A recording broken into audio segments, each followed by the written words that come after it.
കേരളത്തിൽ അതിവേഗ റെയിൽപാത നിർമ്മിക്കും എന്ന കേന്ദ്രത്തിന്റെ ഔദ്യോഗിക പ്രഖ്യാപനം ഉടനുണ്ടാകും.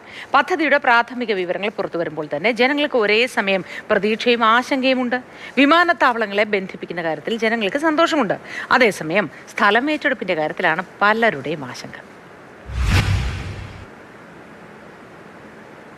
തിരൂർ റെയിൽവേ സ്റ്റേഷനിൽ ഇറങ്ങി കരിപ്പൂർ വിമാനത്താവളത്തിലേക്ക് റോഡ് മാർഗം പോകണമെങ്കിൽ 35 കിലോമീറ്റർ ദൂരമുണ്ട്.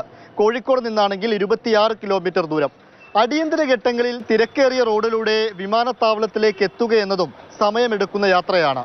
അതിവേഗ റെയിൽവേ വരുന്നതോടുകൂടി ഈ യാത്രാക്ലേശത്തിന് പരിഹാരമാവും. കരിപ്പൂർ വിമാനത്താവളം ബന്ധിപ്പിച്ച് സ്റ്റേഷനൊരുങ്ങും. അതിവേഗ റെയിൽപാത എന്ന കേന്ദ്രത്തിന്റെ വലിയ പ്രഖ്യാപനത്തോട് ജനങ്ങൾക്ക് എന്താണ് പറയാനുള്ളതെന്ന് നോക്കാം.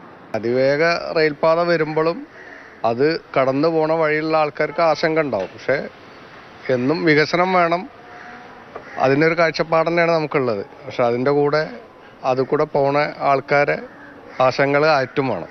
പൊതുവെ റോഡിൽ ഇറങ്ങി കഴിഞ്ഞാൽ ബ്ലോക്ക് കൂടുതലാണ്, ട്രാഫിക്കാണ്. അപ്പോൾ ട്രെയിനാകുമ്പോൾ ഷോർട്ടിൽ പെട്ടെന്ന് എത്തിച്ചേരാമല്ലോ. എൻ്റെ ഒരു കാഴ്ചപ്പാടിൽ നല്ലത് തന്നെയാണ്.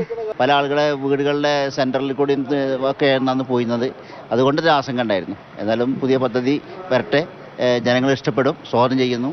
നെടുമ്പാശ്ശേരി തിരുവനന്തപുരം വിമാനത്താവളങ്ങളെയും കൊച്ചി വാട്ടർ മെട്രോയെയും ബന്ധിപ്പിക്കും.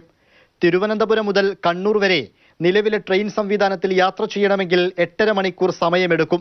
സ്റ്റേഷനുകളുടെ എണ്ണം കുറച്ച് വേഗത്തിലെത്തുകയെന്നതാണ് വന്ദേ ഭാരത് ചെയ്തു വരുന്നത്. അതോടൊപ്പം അതേ പാതയിൽ പോകേണ്ട മറ്റു ട്രെയിനുകളുടെ സമയവും പരിഗണിക്കണം. എന്നാൽ അതിവേഗ റെയിലിൽ 22 മുതൽ 26 വരെ സ്റ്റേഷനുകൾ ഉണ്ടാകും. പുതിയ പാതയൊരുങ്ങുന്നതോടെ തിരുവനന്തപുരം മുതൽ കണ്ണൂർ വരെ എത്താനുള്ള സമയമായി കണക്കാക്കുന്നത് 3 മണിക്കൂറും 15 മിനിറ്റുമാണ്. അതായത് മണിക്കൂറിൽ 200 കിലോമീറ്റർ വേഗതയിൽ തീവണ്ടി ചീറിപ്പായും. 560 പേർക്ക് ഇരുന്ന് യാത്ര ചെയ്യാം, നിന്ന് യാത്ര ചെയ്യാൻ പറ്റില്ല. തിരുവനന്തപുരത്ത് നിന്ന് കൊച്ചിയിലേക്ക് travel time will be 1 hour 20 minutes. അത്രയേ ഉള്ളൂ, 1 hour 20 minutes. Thiruvananthapuram to Kozhikode 2 hours 30 minutes. Thiruvananthapuram to Kannur 3 hours 15 minutes. Malappuram ജില്ലയുടെ ഹൃദയഭാഗത്തിലൂടെയാണ് അതിവേഗ റെയിൽവേ പാത കടന്നു പോവുക.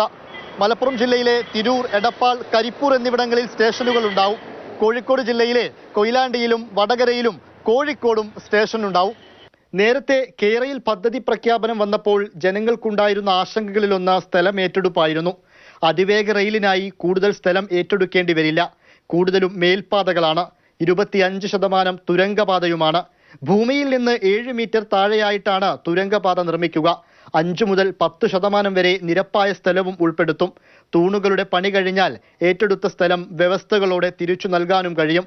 കൃഷിക്കോ കച്ചവടത്തിനോ ആ സ്ഥലം ഉപയോഗിക്കുകയും ചെയ്യാം. ജനങ്ങൾക്ക് പരമാവധി ബുദ്ധിമുട്ടില്ലാത്ത രീതിയിലായിരിക്കണം ഈ കാര്യങ്ങൾ ചെയ്യാൻ. നഷ്ടപ്പെടുന്നവർക്ക് നഷ്ടപരിഹാരം കൃത്യമായിട്ട് കൊടുത്തിട്ടും മുൻകൂട്ടി കാര്യങ്ങൾ ചെയ്തിട്ടും ആശങ്കകൾ ഒഴിവാക്കിയിട്ട് വേണം ഇത് ചെയ്യാൻ. നല്ല കാര്യമാണ് ചെയ്യുന്നതൊക്കെ, പക്ഷേ ഇതിനു മുമ്പ് ചെയ്യേണ്ടതായിരുന്നു. 1 ലക്ഷം കോടി രൂപയാണ് ഇതിന്റെ പരമാവധി ചിലവായി കണക്കാക്കുന്നത്. 30 കോടി രൂപ സംസ്ഥാനവും 30 കോടി കേന്ദ്രവും ആദ്യഘട്ടത്തിൽ നൽകണം. വിശദമായ DPR തയ്യാറാവണമെങ്കിൽ 9 മാസം കാത്തിരിക്കണം. സമരങ്ങളോ മറ്റു പ്രശ്നങ്ങളോ ഒന്നുമില്ലെങ്കിൽ 5 വർഷം കൊണ്ട് പദ്ധതി പൂർത്തീകരിക്കാമെന്നാണ് മെട്രോമാൻ ഇ ശ്രീധരൻ പറയുന്നത്.